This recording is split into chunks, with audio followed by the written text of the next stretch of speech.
All right, good morning and welcome to today's webinar about promoting civic technology adoption, brought to you by ELGL and C-Click-Fix. I'm ELGL Executive Director Kirsten Wyatt, and it's my pleasure to moderate today's presentation. ELGL is the Engaging Local Government Leaders Network, and we engage the brightest minds in local government. One of the ways we do this is to provide exceptional and free online training about local government innovations. This webinar is free for ELGL members, and so if you've logged on and you're not yet a member, you can sign up at elgl.org/membership. Memberships are $30 a person and enable us to provide awesome content like today's session. We'll save a recording of today's webinar in the ELGL webinar library located in the members only section of the website. Today, we're excited to introduce ELGL to Steve McChesney, the Marketing Director for C-Click-Fix. Steve is going to talk to us about the What's in it for me concept as it relates to promoting civic technology adoption in your organization and your community. Before I begin, I want to let you know that your microphones and conference phones are muted, and this makes the webinar enjoyable and efficient for everyone. During and after the presentation, we will open up for your questions, and these may be submitted using the chat box on the left-hand side of your screen. And I'll ask these questions as they come in, so the recording of the webinar also includes the questions to our guest. We'll be live tweeting today's webinar. You can follow along with the hashtag ELGLTech, and be sure to use the Twitter handle for C-Click-Fix at C-Click-Fix. And so with that, I'm going to turn it over to Steve to begin our webinar for the day.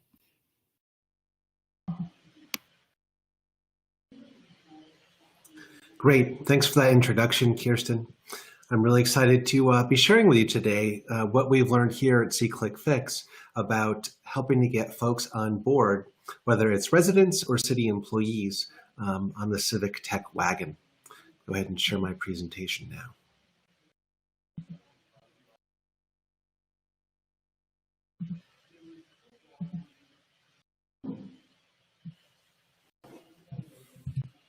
So 2 questions we're always asked here at C-Click-Fix as part of the onboarding process, as well as an ongoing basis as well. Number 1 is always, how do we get residents more involved, right? So we have this civic tech, we've installed it, it's there to serve them, but we've only gotten a handful of requests, and there's a little bit of engagement going on. So how do we get way more people involved with it? Because we did this to get people engaged. The other one is, how do we get city employees more involved with civic tech? That little poll that popped up here at the beginning of our webinar, one of them was fear of change. That was the option that might be a barrier to civic tech. And so, and that's a very real thing, as is training, as is understanding how does civic tech just fit into the overall landscape, and how do we involve employees with what we're doing around our efforts versus having things be done to them. So what C-Click-Fix did was we developed a civic tech engagement roadmap to help our partners really figure these things out and move their resident engagement and city employee engagement down the road. So there are 5 steps here to follow on the roadmap. And the first one is establishing your goals. So what do you want to accomplish, right?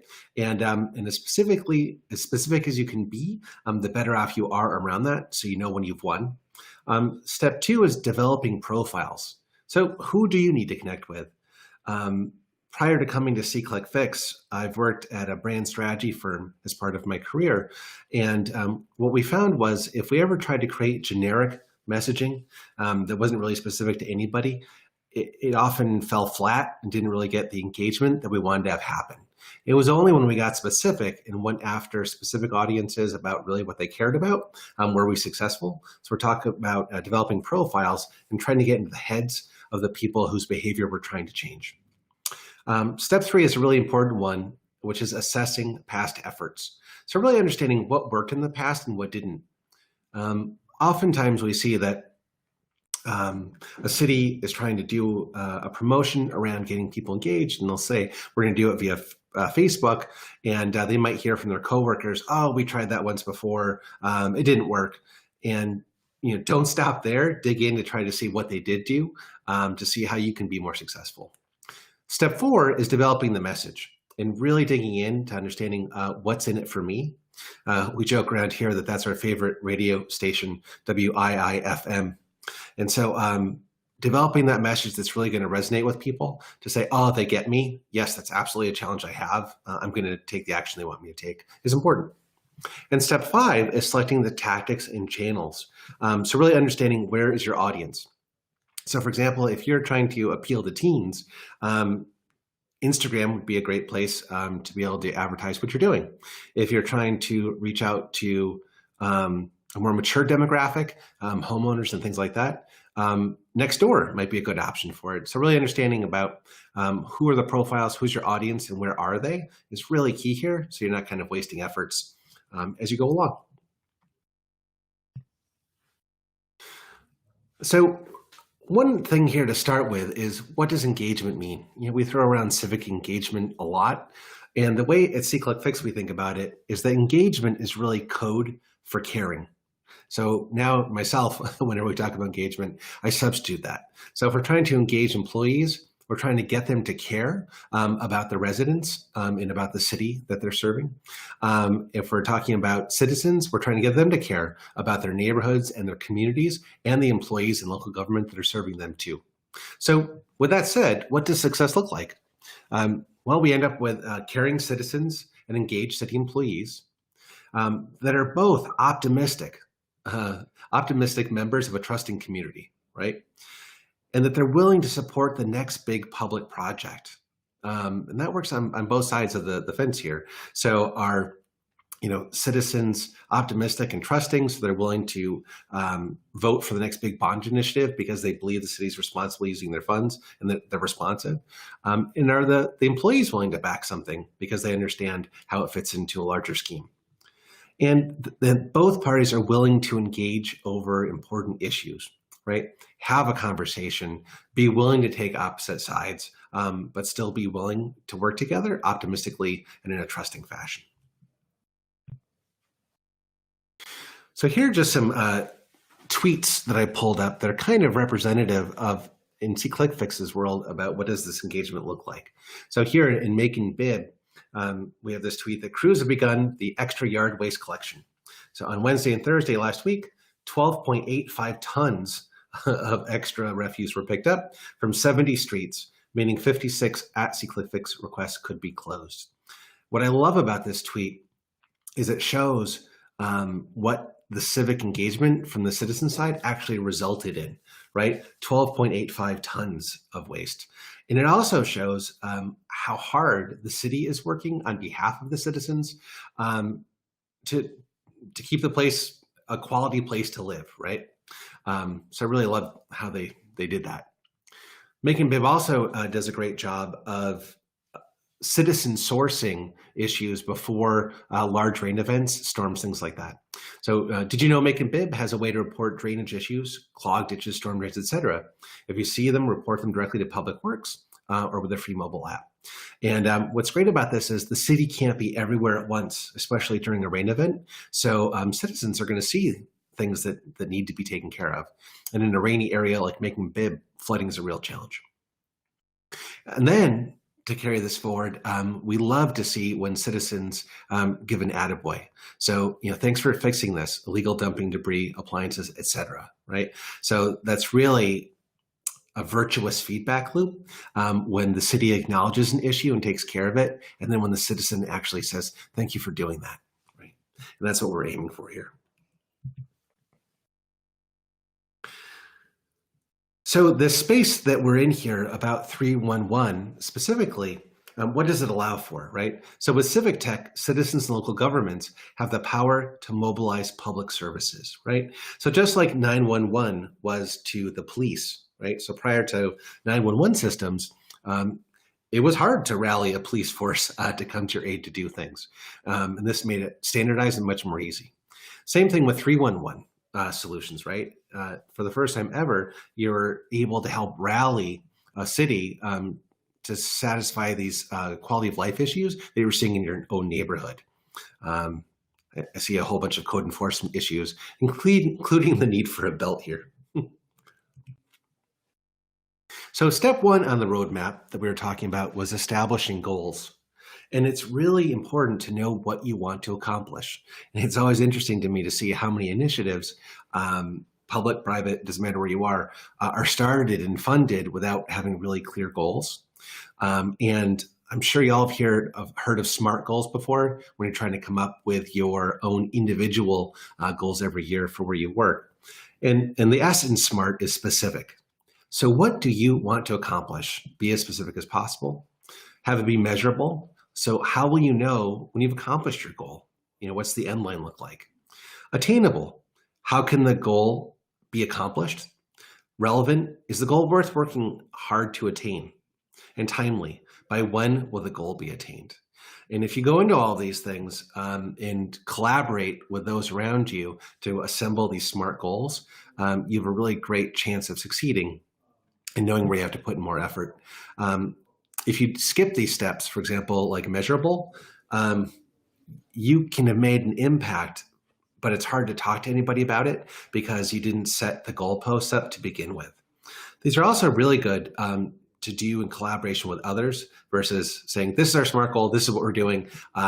You're on the train or you're not, because you get more buy-in if you have the help of others to establish these SMART goals along with you. So an example that we're going to use today is we have a city here, and you can see these blue dots are where issues are coming in across the city. And if you notice over here on the left-hand side, we have West Rock Park, and there are no issues being reported over in the park. And what we want to do is to be able to change that, right? So that people who are engaged users of the park are taking care of the park. In this scenario, we have limited park staff, so we really need the citizens to be our eyes and ears to know where the maintenance needs to be done and dollars need to be allocated. So what could a SMART goal example look like for this project? So specific, we have park users report more issues. Measurable, our goal is a 15% increase in reports, and the call to action will be install See-Click-Fix on your phone and report issues. We want this to be attainable. We'll promote See-Click-Fix to park users. Relevant, we want to build a sense of ownership to protect recent investments and to make more capital improvements. So in this case, this park just received a bunch of dollars in construction to essentially double the size of the skate park and to fix the elements, right? So in order to do more projects like this, which we want to do, we want to make sure that people take care of the park and it doesn't get wrecked. And timely. So we want to have this accomplished by the end of 2019. So when we go ahead and tell our bosses about this project we want to take on, and these should all align with things we're trying to accomplish, and we have something to work toward. And also, as we seek others to help us, we have something very specific to enroll them in, right? So in step 2, we want to develop profiles of the people that we want to reach out to. And I'm a kid of the 70s and 80s, and we had Mad Libs. I think they're still around. And so we have a Mad Lib here to help us develop our profiles. So when I am blank, I need blank so I can blank. And then we have some examples down below. And the best way to do these, fill in the blanks, is to really get out there and talk to your audience. A starting place can be to talk to employees, colleagues at work, and take it with a grain of salt. That's just based on their experience and their own filters. The best way to get out there is really to talk to people. So in this case, we want to get out to the park, tell people what we're doing and what our initiative is, and ask them questions. So in this first group of guys here on the left-hand side, we asked them about their skate park, and they said, and the issues that come up for them. And they say, when I am skating with my friends, we need the lights to work so we can skate at night, right? And the next one here doing this trick, he said, when I'm skating, I need the elements to be in good shape so I can work on my moves. And this young lady here on the right-hand side says, when I am skating, I need needles to be picked up so I don't get hurt. So you get a sense of the kind of issues that are coming up for them and the kind of things we have to address for them so they'll be engaged with their park and want to be part of a solution as well. So in the third step here, we're assessing past efforts, what has worked, what hasn't, and why. And you see a past effort here up on the chain link fence. And this is kind of punitive, right? It says, take care of your park and it will stay open. Enjoy, no tagging, or we will close it. It's not really very engaging, right? So trying to understand other things that were done. Was the community involved when the elements were built? How was SeeClickFix promoted this community in the past? Who did the leaders look like of the park? And what efforts were made in the past to reach out to them, to connect with them, to reach other folks at the park? In step 4, we develop the message. And this is where we focus on what's in it for me. And one of the key things here to understand and to really internalize is that people act on the promise of transformation, right? These images happen to be from the Biggest Loser show. And when we look at them, if we were advertising the show in a weight loss program, we really want to advertise the pictures on the right-hand side, not the pictures on the left-hand side. As people, as human beings, we're trained to turn away from and shy away from things that are painful or hurt us or are negative. And we really are influenced by and take action by things that are really positive. So remember, always think about the before and after state. And you want to use the after state and show people of the pictures of the promised land, so that they're encouraged and they feel really energized to put the energy in to promote activity that's going to get them to the promised land. The hardest thing to overcome is the status quo. People are kind of doing their own thing. And even though it may be suboptimal, it takes a lot of effort to get past the status quo. So always think about what's the promised land, and how do we get people there. So I'll give you a quick example of this here. And we're going to use the before and after grid. And our example is going to be a company that sells a soft, squishy tub to give babies baths. So I happen to be a parent, and when I look up in this upper left-hand corner, this brings back bone-chilling memories for me of trying to give my kids baths and it not going very well, right?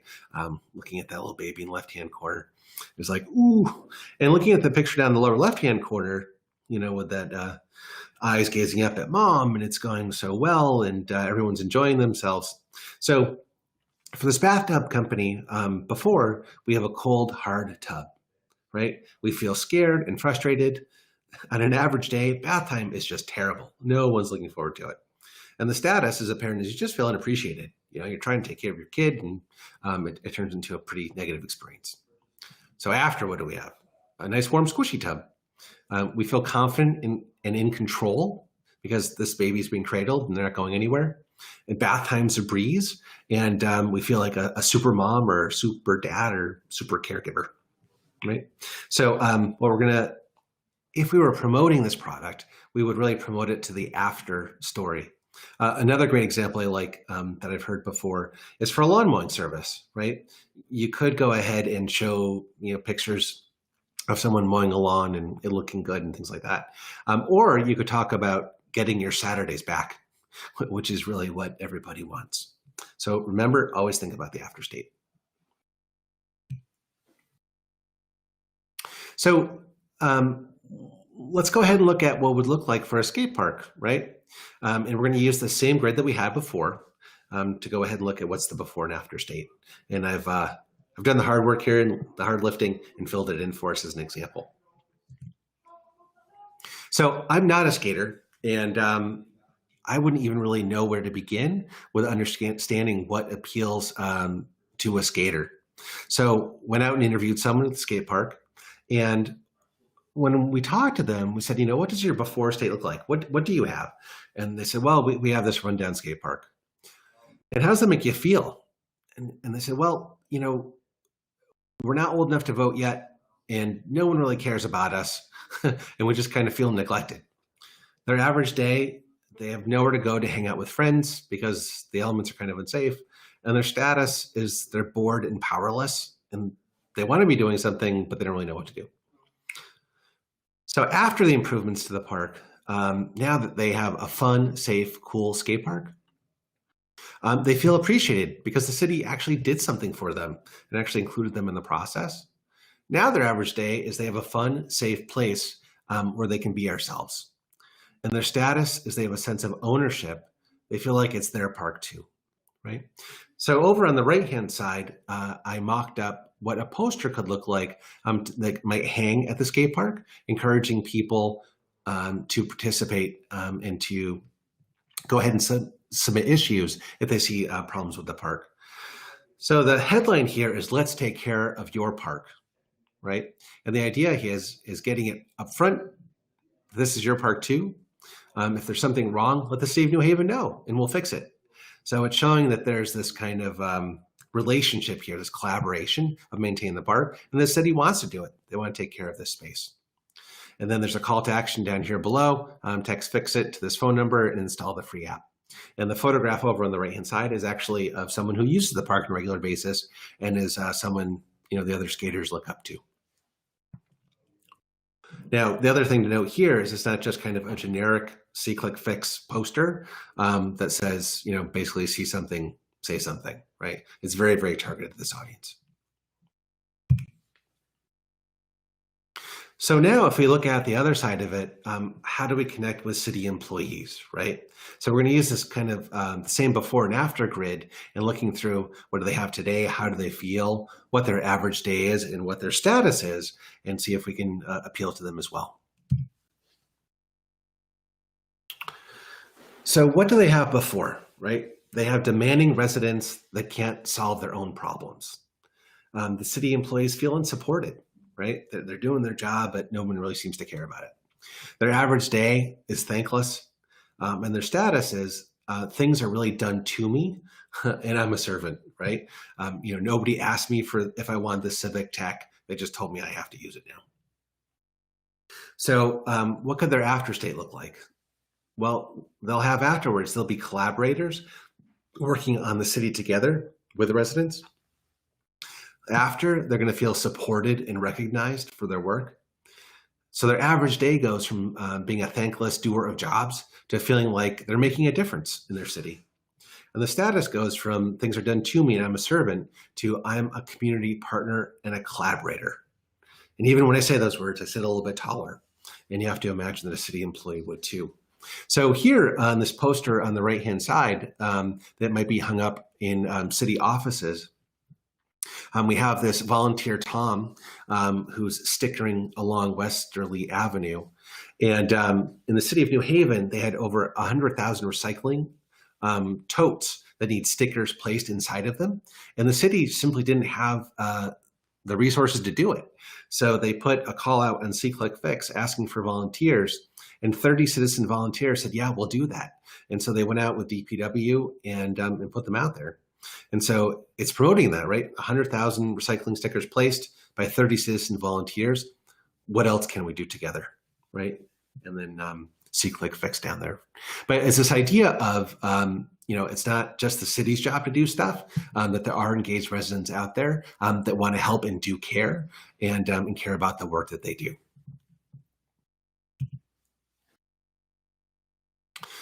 So in step 5, based on identifying the audiences that we want to reach out to, now we want to say, what are the tactics and channels that we're going to use to reach out to our audience? So where's our audience? How are we going to talk to them? So here's some groups that we might reach out to for residents, right? Community organizations, might be neighborhood associations, block watches, community development corporations, or advocacy groups. Local leaders are also really important.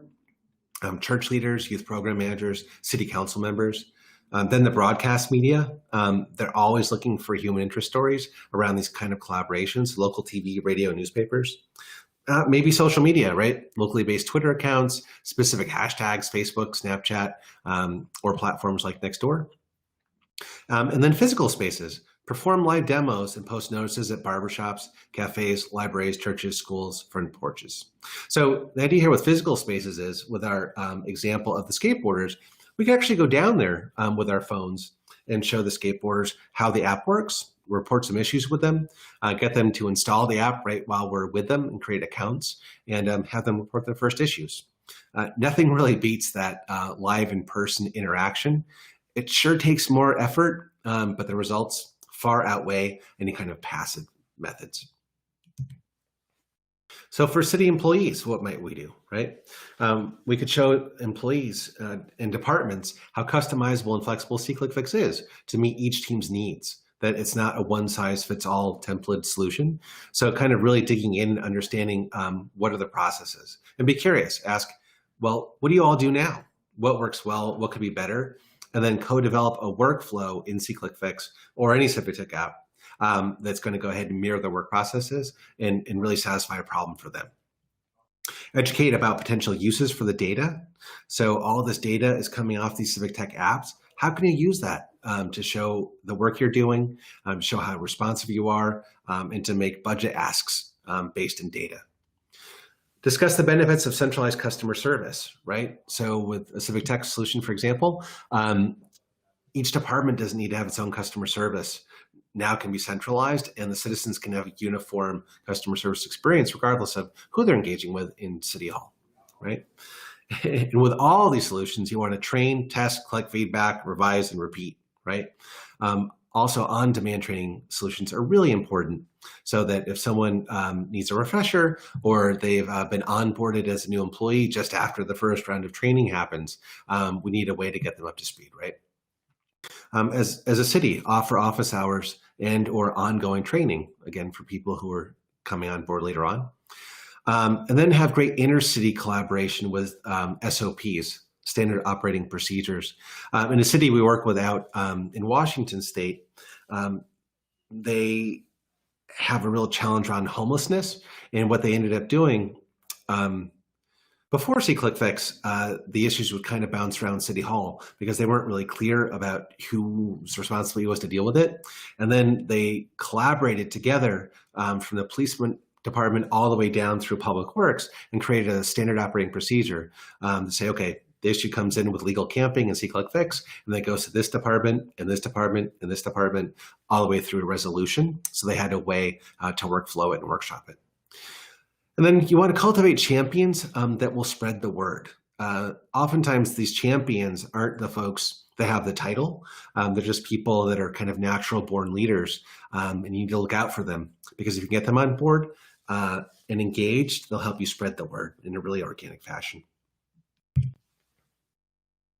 So in review, right, citizen engagement is all about caring, as well as employee engagement. Also remember too that we're all in sales and marketing, although I'm probably the only one on the call that may have the title. We're all sellers of ideas, and we really have to understand what people care about to do that. We want to establish SMART goals and develop profiles of the people that we need to communicate with and really interact with them to see what they care about the most.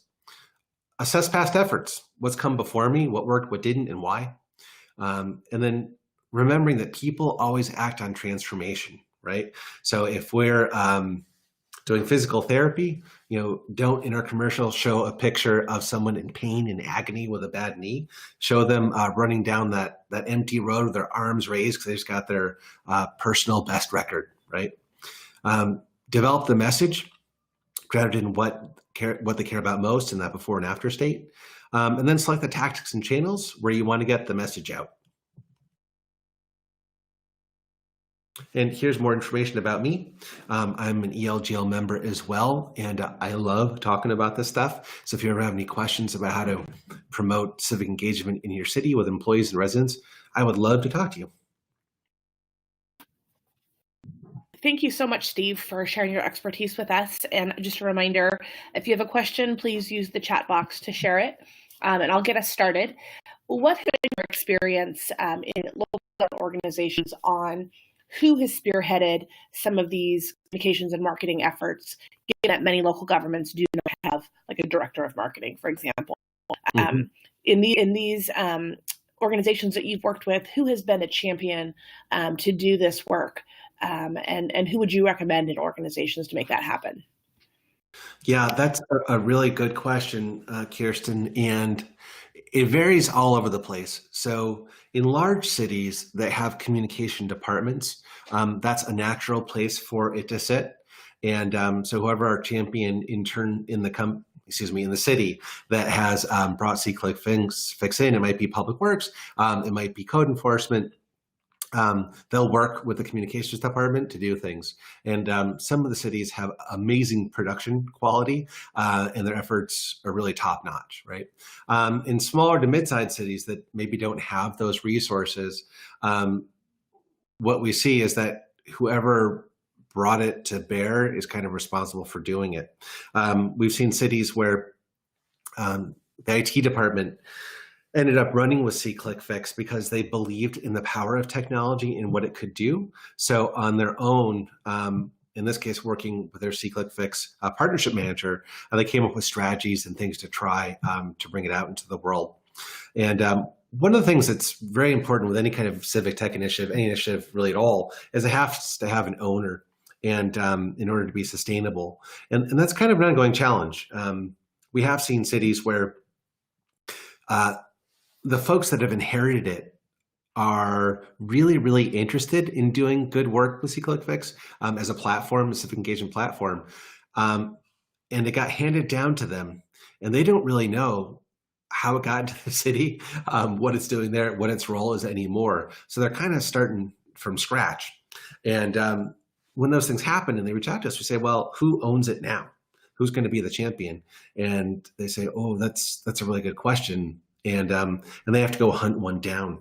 And oftentimes that involves going to the city manager and understanding what the city manager that's now in the role cares about, and aligning civic engagement with what they have as concerns. So for example, some city managers are really focused on economic development, right? And bringing new companies into town and making it really desirable city for residents as a suburb, bringing a large city. So how does civic engagement play into that?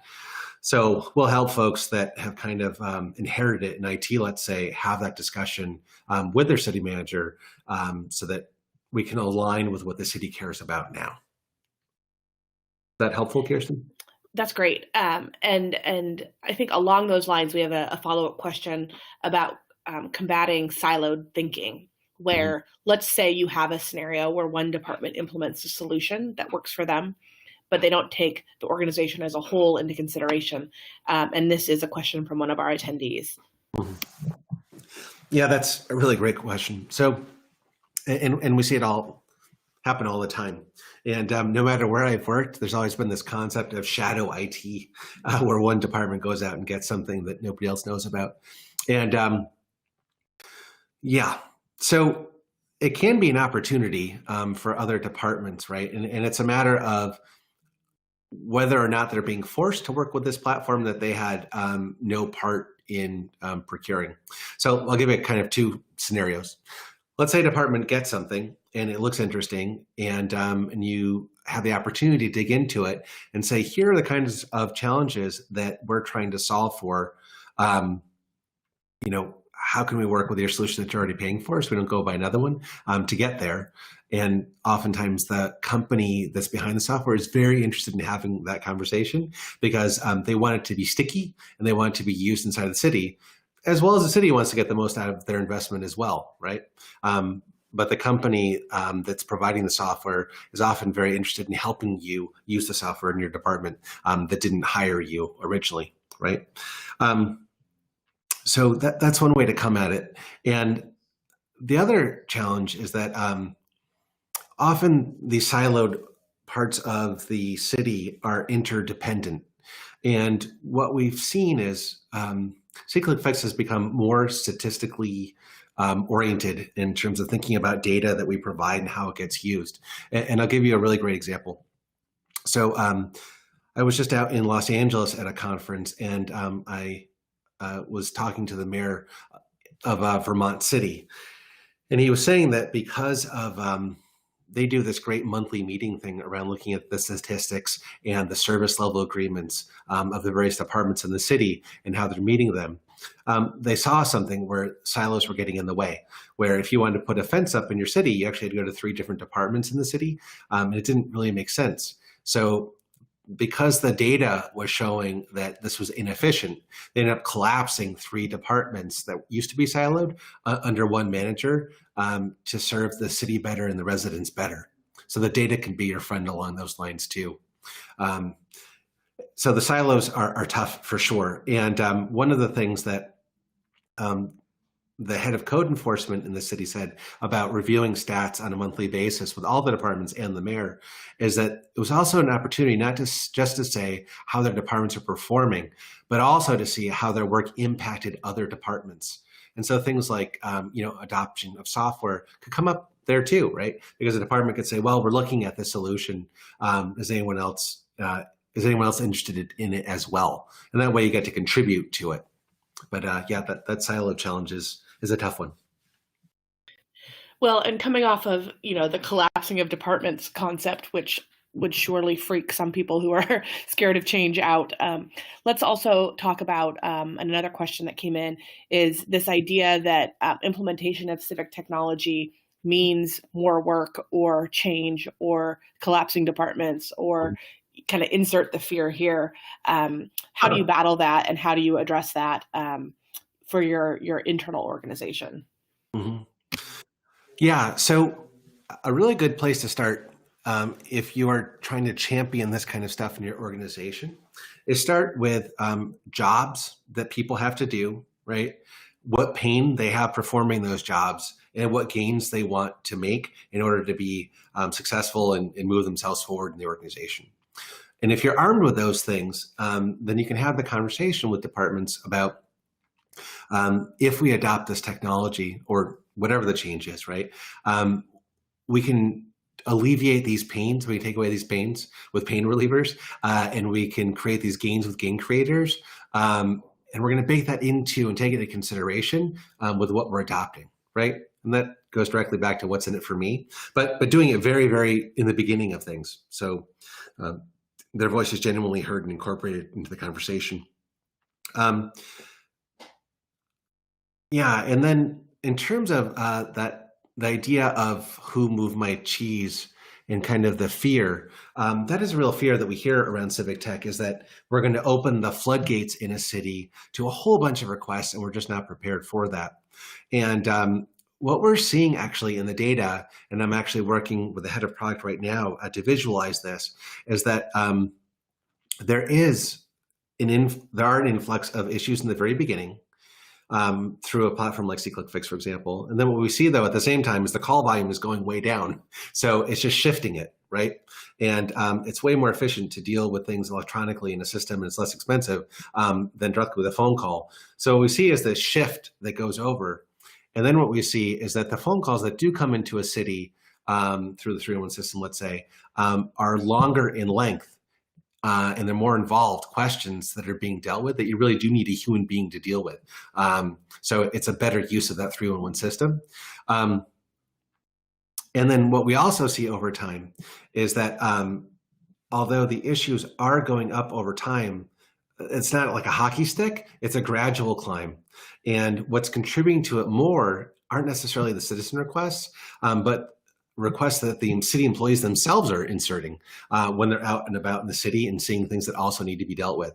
So for example, someone might be out going doing a cold patch of potholes, and they might have been called out to fix 3 potholes on the same street, and they'll notice a fourth while they're there. They'll snap a picture of it, stick it right in a SeeClickFix, close out the issue while they're there, and they patch the 4th hole because they had enough cold patch to do it. So what we actually see is that as the city adopts it for workflow and their own internal work and filling things, what we often hear is that departments like DPW don't necessarily get the credit they should because they just fix things, right? And that nobody ever notices it was broken. So this is a vehicle for them to really fully account for all the great work that they're doing. So hope that addresses the question. It's been interesting to hear you talk about the kind of increased focus and then this really more robust kind of metrics or data on work and the work that's being performed and departments that are doing it and call volume. What's kind of like the baseline data set that a city who is new to using a product like SeeClickFix could anticipate having to report out on after, like, let's say, the first 6 months of working with y'all? Is there kind of like a set or a toolkit that that you can talk to cities about so they can kind of get their head around the data that they might have available? Sure. So when each new city is onboarded with us, new categories are created in the system depending on the kinds of things they want to deal with, right? So a city in Idaho, for example, has a category for moose sightings in the downtown area, right? And down in Fort Lauderdale, Florida, that's not applicable. So the categories are very specific to the geography that they're in and the problems they want to address, right? So what they can do is, in that 6-month period of time, is compare their performance. So is their time to acknowledge an issue? How is that doing? Hopefully it's getting shorter over time. How's their repair time going? Hopefully it's going shorter down over time. What's their request volume? How's that doing? And one of the challenges with that data is that's very department specific, right? So one of the things that we were hearing for a while is, if I'm a mayor or a city manager, how do I compare their performance of different departments so I can, figure out who to praise, right? And who needs help. And so what we then adopted were service level agreements. And what that allowed cities to do was to compare different departments more apples to apples than apples to oranges. So for example, if I set a service level agreement for a pothole and I say I'm going to repair it in 5 days, right? And I repair it in 3 days, I'm exceeding my service level agreement. And so I get a big, green star, right? If for whatever reason it's taking me 10 days, I might be getting a big red star. And that's an opportunity to look into that to see what's going on. So we encourage cities to set these service level agreements from the outset, understanding that it's everyone's, best shot at it. And that after, as you say, 6 months, the city goes back and looks at them to see if they were realistic, right? How are we doing against these? So it could be that, for example, if it's taking 10 days, maybe the city got a bad batch of fill, and for some reason the potholes are failing. And so they have a whole bunch more of them to deal with than they thought they did, right? Well, that's an explanation, and you can work through that. Or it could be that, we misestimated how long it should take. And it really should be this number. But what it allows to happen is for the city managers and mayors, again, to kind of manage by exception, and to praise those folks that are, moving in the right direction, or really killing their service level agreements, and ask and dig in and say, how can we help you over here meet your service level agreements and have a conversation around it? Without that mechanism, then the departments are self-reporting to themselves, as was mentioned earlier, in their silos, and can't really move stuff forward that's hiding in a silo, right? All right. Well, it looks like we have no more questions. And so, Steve, I want to thank you for sharing your expertise with us today. My pleasure. And I want to also thank SeeClickFix for their continued support of ELGL and also of the GovLove podcast. And to our participants today, thank you for joining us and for sharing your time with ELGL. And as a reminder, we have recorded today's webinar, and it will be available soon on elgl.org. And you can also reference the hashtag ELGLTech on Twitter for some screen grabs from today. You can also share your thoughts from today's discussion as well using that hashtag. And so with that, I'm going to end the webinar, and thank you again for your support of ELGL.